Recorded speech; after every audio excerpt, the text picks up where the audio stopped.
Hello बच्चों, तो चलिए इस प्रश्न को पढ़ते हैं। वक्र का समीकरण जिसके लिए कोटि का वर्ग भुज तथा एक्स अक्ष पर अभिलंब के अंतःखंड से बने आयत का दोगुना है तथा जो बिंदु 2,1 से होकर जाता है।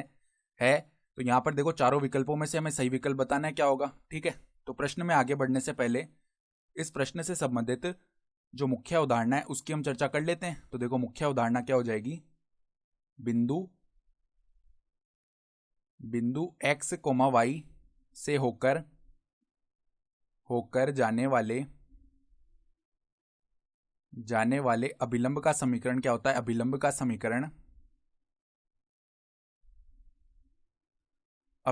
समीकरण देखो हम किस प्रकार से देते हैं। यहां पर देखो y माइनस में बिंदु y बराबर में अभिलंब की प्रवणता क्या आती है, माइनस dx बट्टा dy किसी भी वक्र के लिए। और देखो यहां पर बड़ा x माइनस में x, ये होता है अभिलंब का समीकरण। तो अगर x अक्ष पर कटा अंतःखंड निकालना है तो देखो x अक्ष पर जो अंतःखंड है अभिलंब के द्वारा कटा हुआ वो किसके बराबर आएगा। देखो x अक्ष पर y बराबर 0 होता है ना। ठीक है, तो यहाँ पर जो बड़ा y है वो 0 रख देंगे। तो यहाँ से देखो हम क्या बता सकते हैं कि जो x का मान है ना वो किसके बराबर आएगा, माइनस का।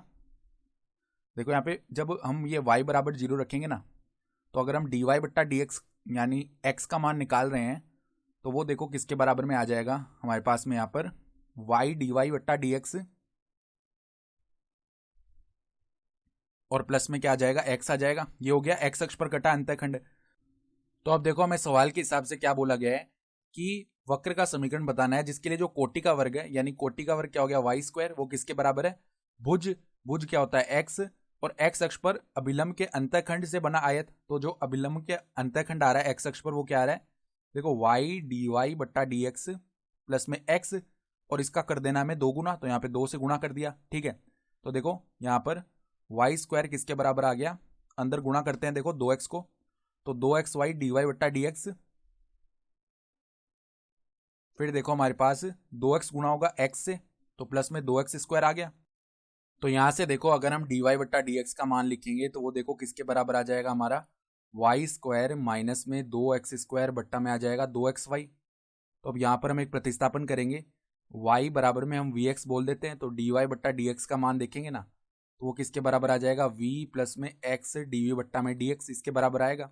तो ये मान उठा करके यहाँ पे रख देते हैं, तो v प्लस में x dv बट्टा में dx बराबर में देखो y का मान है vx, तो v square x square minus में 2x स्क्वायर बट्टा में देखो 2x गुणा में y का मान है vx। ठीक है, तो यहाँ पर एक्स स्क्वायर को बेनिस्ट लिया तो v स्क्वायर माइनस 2 बच गया बट्टा में देखो यहाँ पर 2x स्क्वायर गुणा में v हो गया, तो एक्स स्क्वायर से एक्स स्क्वायर विभाजित हो गया, तो यह आ जाएगा v स्क्वायर माइनस 2 बट्टा में 2v।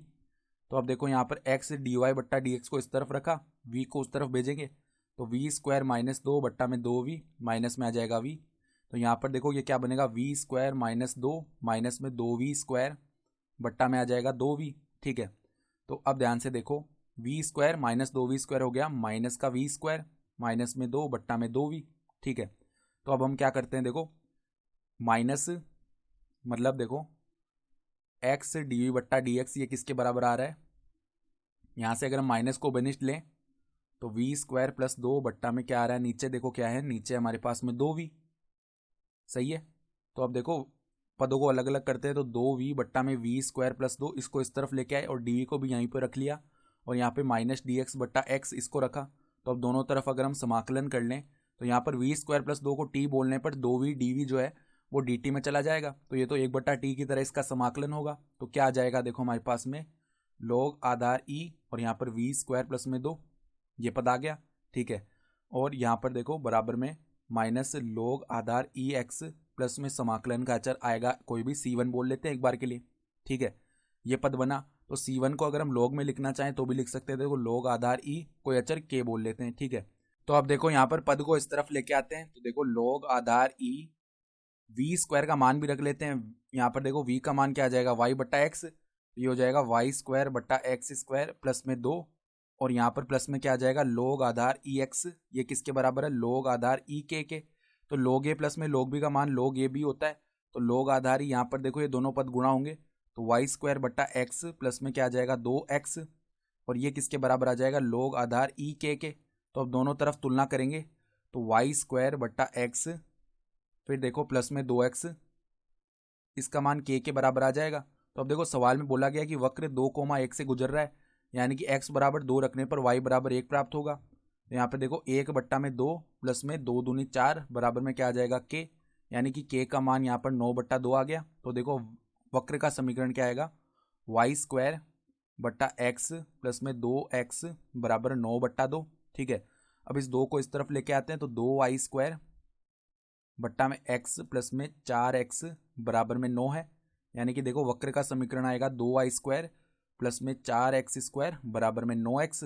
ठीक है, तो अगर देखो हम देखें यहाँ पर, हम इसे सही से लिखें ना समीकरण को, तो इस 9x को इस तरफ लेके आते हैं तो 4x स्क्वायर प्लस में 2y स्क्वायर माइनस 9x बराबर में आ गया 0। ये बन रहा है समीकरण। यानी कि अगर विकल्प देखें ना तो हमारे पास में कौन सा विकल्प सही होगा, हम देख पा रहे हैं कि यहाँ पर देखो हमारा कौन सा विकल्प सही आ रहा है, विकल्प बी और डी दोनों देखो समान विकल्प है, तो दोनों ही हमारे सही विकल्प नहीं, समान नहीं है। बी में y है यहाँ पर और डी में यहाँ पर x है, यानी कि विकल्प डी केवल सही विकल्प होगा। ठीक है, तो आशा करता हूँ कि आपको ये प्रश्न समझ में आया होगा। धन्यवाद।